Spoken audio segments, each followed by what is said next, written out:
Hey, little buddies, it's Uncle Rick from the Uncle Rick Audio Book Club. 2 great audiobooks for kids every month for only $10. And today I am reading to you from The Boys' Book of Famous Soldiers, one of the great books you can download and listen to on Uncle Rick's Audio Book Club. For this particular broadcast, we have chosen the chapter on Dwight D. Eisenhower. They called him the beloved general. One day in an upstairs room of a house in Abilene, Kansas, a 13-year-old boy lay on a narrow white bed, making the hardest decision of his young life. The doctor had said his leg would have to go. There was nothing else that could save him. If the badly infected leg were removed, there was a chance that he would pull through. Otherwise, there was no otherwise. The boy lay white-lipped and heavy-eyed against the pillows. His face showed the strain and agony of the past few days. Now, the terrible decision must be made. Should he let the doctors go ahead with the operation? Strange, perhaps, that a 13-year-old boy was ready to take the responsibility for such a decision. But this youngster had been used to making up his own mind for a long time. He tossed feverishly through the pain-filled hours of the night as the thoughts twisted through his mind. It was his leg. It was his life. In the long, dark hours of that night, the boy prayed quietly for strength and guidance.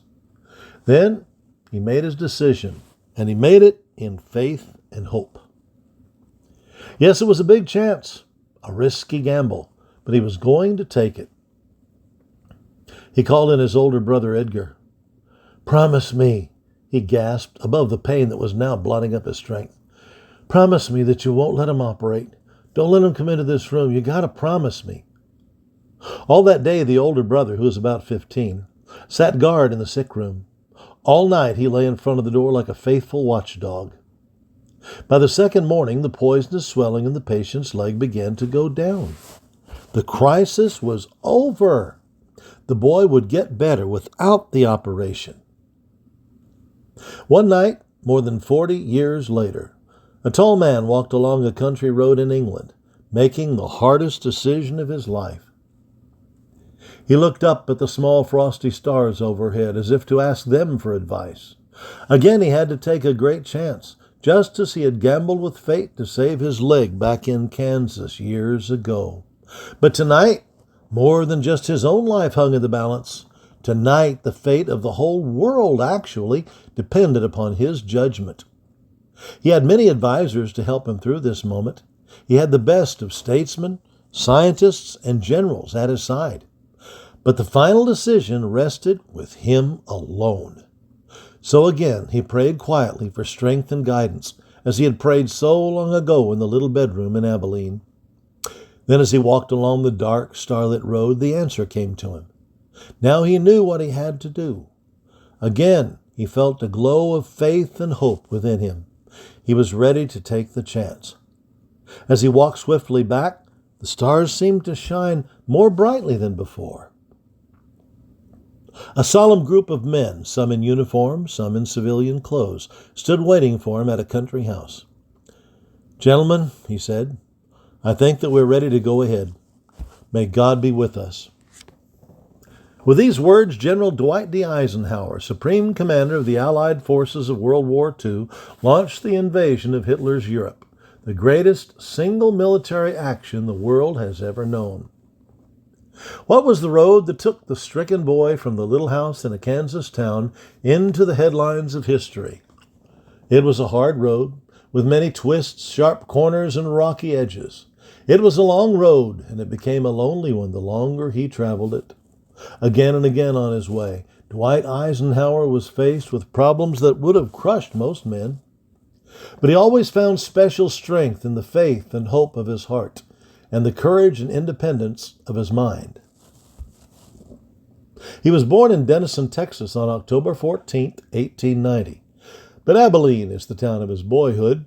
From his earliest days there, he seems to have breathed in some of the rugged frontier spirit, along with its fresh country air. The Eisenhowers moved from Texas to Kansas when Dwight was 2 years old. He and his 5 brothers learned early to work hard together and to stand by each other always. Each boy learned to work for himself, but the brothers all helped each other in every way they could. They were not perfect, but they were known throughout the town for being as honorable, lovable, and loyal as a group of boys could be. If you ever tried to decide what one single gift has made Dwight Eisenhower into the world-famous leader that he is today, today he was still living then, huh? Okay. This book was published in 1951, 1 year before I was born. Yes, indeed, he was living then. The leader that he is today. You would probably say that it is his real genius for getting along with all sorts of people, getting them to do what has to be done in such a way that they like doing it. Much of this talent certainly goes back to his early family life and training. Had to scratch an ant off my arm. He was biting me. His early life and training. Much of his courage, faith, and simplicity also comes from this early family influence. Those rollicking, noisy boys must have been a handful for any parents to manage, but Mr. and Mrs. Eisenhower did well. Once when they were all grown up, one of the boys asked his tiny mother, "How did you ever manage to bring us all up and keep us out of jail?" The little woman's eyes twinkled in an answer. "Haven't you caught on yet? I kept all of you very busy all the time. Children usually turn out well, when they have plenty to do." But this doesn't mean that the boys were tied down all the time to dull, hard work. Not at all. The Eisenhowers believed that healthy play was just as important as healthy work. During vacations or after school was out, you could always find at least 2 Eisenhowers in the middle of anything exciting that might be going on in town. It was not long before Dwight was known as the family scrapper, who was ready to do the fighting for his brothers at any time. Dwight, or Ike as he was nicknamed, was an all-round athlete. In his senior year of high school, he was elected president of the school athletic association. He also ranked high in scholarship when was starting even then to win all-round popularity. The famous Eisenhower grin and the charming friendliness that have won people from Africa to Iceland were already in evidence. When Ike finished high school, he was not sure what he wanted to do. He decided to work a while and help send his older brother Edgar through the University of Michigan. Edgar, you remember, was the brother who watched so faithfully over Ike during the time of his leg infection. For a few years then, Ike worked all around the seasons, as they called it in farming country. He picked apples, helped with the harvesting, and even rode as a cowboy for a time. He played a little professional baseball. He thought seriously about entering the University of Kansas. And then one day he ran into an old friend of his who had just been appointed to take entrance examinations for the United States Naval Academy at Annapolis. This interested Ike. He had begun to read a great deal of history, particularly military history, and the idea of going to Annapolis sounded exciting to him. At this time he was working as night superintendent at a creamery, so he went back to high school in the mornings to review his chemistry and mathematics. In between, he and his friends studied together for the examinations. It happened that he took the examinations for West Point as well as those for Annapolis. Now, West Point is the college that trains you to be an Army officer. Annapolis is the college that trains you to be a Navy officer. So they're 2 different schools. He really didn't think he could win. He knew he was competing against boys with fine educations, boys from all over the state of Kansas. But at least, he thought, this will be a chance to see the city and maybe to have a good time. The results of the examinations at Topeka showed that Dwight Eisenhower scored highest on the Annapolis test and second highest for West Point. And how wise he had been to try out for both schools. Just after he had been accepted by the Naval Academy, he discovered that he was 2 months past the age limit. "Knock a couple of years off your age," a friend advised him. "Who'll know the difference?" But Dwight was no liar, and he was certainly no fool. Much as it now meant to him to enroll in a service school, he would not do it dishonestly. So he was right back where he started from. Too old for Annapolis, and one boy had outranked him on the tryouts for West Point. And then something happened. The same thing that had given another boy a second chance at West Point nearly 70 years before. Stonewall Jackson, the great Christian Confederate general. Dwight Eisenhower was given another chance too. The boy who had outranked him on the tests had failed his physical examination. In June 1911, Dwight Eisenhower took the train from Abilene, Kansas, to the United States Military Academy at West Point, a journey that was interesting and exciting to him with every chug of the wheels. From his window he studied the passing countryside. He learned the names of all the towns he passed through. He felt happy and self-confident. How would the big blonde Kansan have felt if he had realized that this was really a train ride into destiny, into a future far greater than any he had ever dreamed for himself? The life of a West Point plebe or first-year man is never easy. But because Dwight Eisenhower was in excellent physical condition, because he had grown up in a large, warm-hearted family, because he knew how to get along with people, because he was honest, friendly, and good-natured, and because he had a sense of humor and was never afraid to laugh at himself, it was probably easier for him than many of his classmates. He frankly enjoyed it. So far as the hazing went, well, with 5 brothers at home, he himself was quite a master of the art of ribbing, and there was not much that these upperclassmen could teach him. One West Point story tells of the time Ike, a plebe, was ordered by upperclassmen to be at a certain place after taps wearing his full dress coat. Sure enough, at the appointed time and place, there stood Ike at attention, formal and stiff in his full dress coat, and no trousers. "What's the meaning of this?" shouted one of the upperclassmen, pointing at Ike's long bare legs. "You didn't mention anything about wearing trousers, sir," Cadet Eisenhower replied gently. He made many friends at West Point, including a lanky Missourian in his own company named Omar Bradley, who was destined to become the second most famous graduate of the class of 1915. Dwight Eisenhower graduated and was commissioned as second lieutenant of infantry. His first assignment sent him to Fort Sam Houston at San Antonio, Texas, where he met and married a month later Mamie Dowd. Soon after his marriage, he became a first lieutenant on his wedding day. Ike was placed on military police duty in San Antonio and on border duty in nearby towns. I went in the military to San Antonio, too. That's where Lackland Air Force Base is. And that's where I trained to be a security policeman and a security police patrol dog handler. I've been in San Antonio a number of times. The following spring, when the United States entered World War I, Ike expected to be sent overseas. His superior officers, however, discovered that this big Midwesterner had a real gift for training men. Ike spent the war, therefore, training officer candidates at Fort Oglethorpe, Georgia, and teaching at the Army service schools and at other camps. With the end of World War I, there began for Captain Dwight Eisenhower a long series of Army experiences at different posts and camps. These assignments ranged from duty as an executive officer in the Canal Zone to writing Army guidebooks for tourists for the American Battle Monuments Commission. One of these guidebooks attracted the attention of General Pershing, the great American leader in World War I, who wrote a special letter complimenting Eisenhower on his writing. Many of the jobs were dull and uninteresting to the active Ike. Many of them seemed buried in unimportant detail. Few of them seemed to be giving him any special training for a real future in the Army. But Ike, and here's another trait of his that has helped to make him great, knew that there was something valuable in every assignment, no matter how unexciting it looked.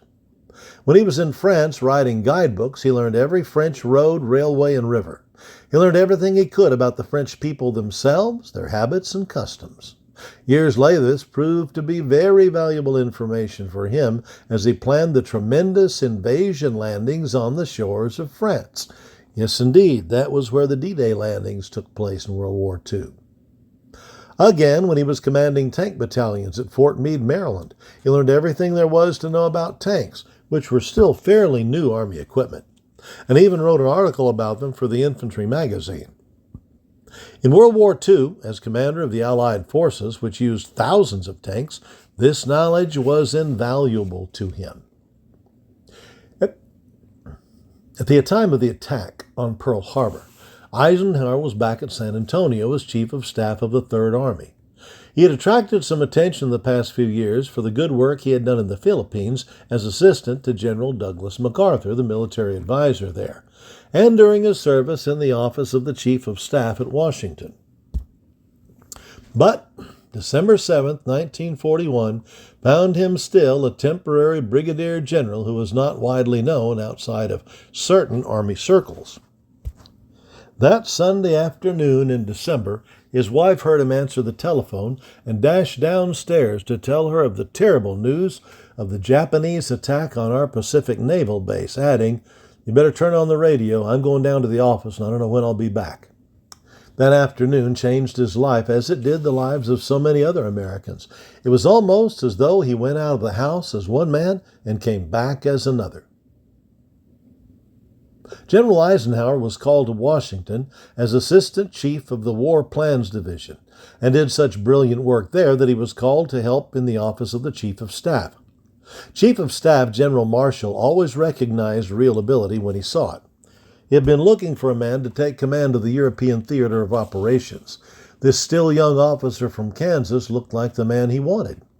First, he tested him in many ways. Ike was studied closely by President Roosevelt and Prime Minister Churchill when the two leaders met in Washington during the early months of the war. They both agreed with Marshall that this temporary two-star general, he had won a promotion during his first weeks in Washington, was the man to lead the Allies in Europe. Ike flew to London early in June 1942, still not knowing what was in store for him. He was simply overseas as one of the staff officers accompanying some Army and Navy chiefs who were preparing a drive against Hitler. He came back to Washington and Marshall asked him to draw up a set of plans that he thought would be good for the drive. Eisenhower went to work and soon handed a complete set of plans to General Marshall. The latter looked at them carefully. Then he said, "Do these plans suit you? Are you satisfied with them?" "Yes, sir," replied General Eisenhower, "but you may have some suggestions." "I'm glad they suit you," said Marshall, "because these are the orders that you are going to carry out." "Me?" said Ike. That characteristic poise of his probably cracked just for a minute under his surprise. "You are now in command of the European theater," said Marshall. Eisenhower told a friend of his later, "I thought he was joking." From then on, Dwight Eisenhower of Abilene, Kansas, belonged to the world that needed him. His great accomplishments are history. The splendid job he did in bringing together the British and American troops to work as a unit, his magnificent direction of the invasions of North Africa and Sicily, and finally as Supreme Commander of the Allied Expeditionary Forces when he planned and directed the great invasion of Europe, the attack that cracked the Nazi wall around the continent. And his supreme moment came in his headquarters, a schoolhouse in Reims, France, where he accepted the unconditional surrender of the Nazis to the Allies. Since the end of World War II, he has served as Chief of Staff, President of Columbia University, and in 1950 was appointed Supreme Allied Commander in Europe, in charge of organizing defense against aggression. A leader, a hero to millions of people, and one of the men who saved the Allied world from destruction. Nevertheless, he is still the same unassuming, friendly, warm-hearted, hard-working man. He himself admitted that there was still something of the small boy in him. This was in a speech he made at Abilene when he returned there after the war was over in Europe. To the cheering crowd he said, "No man has left out of himself all of the boy. I want to speak first of the dreams of a barefoot boy. Always in his dreams is that day when he finally comes home to a welcome from his hometown." And that is the end of the chapter on Eisenhower. What this doesn't tell you, fellers and gals, is that he was elected President of the United States, I believe in 1952, which is the year I was born. Because if I'm not mistaken, he served 2 terms, and that would have been over in 1960 when President Kennedy got elected. So here you have a guy who grew up in the same state that I did, good old flat, windy Kansas, and became president the year I was born. Well, at least he was voted in. He didn't become president till January of 53, I guess it would be. Anyway, it's quite a story. I've been told that he came very, very near to dying when he was a boy and that leg was infected. But if he had made the decision to let him take it off, he would not have been the general that he was. He never would have been allowed in the army. And so maybe that was one of God's ways of helping the Allies to win World War II and putting the aggressive Japanese and Nazis right out of the tyranny business. Anyway, gotta hang up for today, fellers, and it's been good to be with you as always. I love reading these great books to you. If you're not a member of the club, I hope you'll join at UncleRickAudios.com. Ask your parents about it, but remember, don't nag, because why? Because, as Uncle Rick always tells you, always put God first in your life, be a patriotic American, and honor your father and your mother. So long, little buddies. God bless. Parents, if your kids enjoyed their visit with Uncle Rick, know that they will love the Uncle Rick Audiobook Club. The Uncle Rick Audiobook Club allows access to dozens more stories, both from history and the Bible, to help your kids learn about godly character. Here's what one parent had to say about the book club. My children love the stories. They make history so interesting. My son says it is because of the details that most textbooks don't include. Uncle Rick is easy to listen to. We love his accents and explanations. Thank you so much for that testimony. If you'd like to learn more about the Uncle Rick Book Club, please join us over at UncleRickAudios.com. That is UncleRickAudios.com. See you there.